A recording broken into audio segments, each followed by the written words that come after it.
ఎండలు స్టార్ట్ అయిపోయాయి కదా! చల్లగా తినాలి, తాగాలి అనిపిస్తుంది. బయట కొనుక్కోకుండా ఇంట్లోనే ఈజీగా మ్యాంగో ఐస్ క్రీమ్‌ని ప్రిపేర్ చేసుకోండి. క్రీమీగా సూపర్ సాఫ్ట్‌గా ఉంటుంది.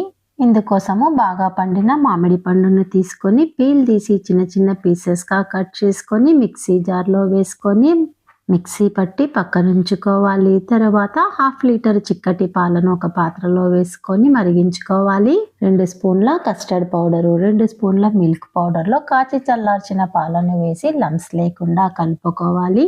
మరుగుతున్న పాత్రలో 100 గ్రామ్స్ వరకు షుగర్‌ని వేసుకొని కలుపుకున్న కస్టర్డ్ పౌడర్‌ని కూడా వేసుకొని లో ఫ్లేమ్ మీద ఉడికించుకొని మిశ్రమం దగ్గర పడేంత వరకు ఉడికించుకొని దించి చల్లారనివ్వాలి. చల్లారిన తర్వాత మిక్సీ పట్టుకున్న మామిడి పండు గుజ్జులోనికి వేసి మరొకసారి మిక్సీ పట్టుకున్న తర్వాత ఐస్ క్రీమ్ మోల్డ్‌లలో ఫిల్ చేసుకోవాలి. ఐస్ క్రీమ్ మోల్డ్ అవైలబుల్‌గా లేకపోతే యూజ్ అండ్ త్రో కప్పులను కూడా యూజ్ చేసుకోవచ్చు.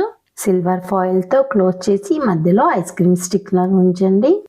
వీటిని డీప్ ఫ్రీజ్‌లో 8-12 గంటల పాటు పెట్టి తీసి సర్వ్ చేసుకోవాలి. క్రీమీగా సూపర్ టేస్టీగా ఉంటాయి. ఎంతో హైజీనిక్‌గా కూడా ఉంటాయి. ఒకసారి మీరు కూడా ఇలా ట్రై చేయండి. ఫుల్ వీడియో కావాలి అనుకునే వాళ్ళకు కింద లింక్ ఇస్తాను. క్లిక్ చేసి చూడండి.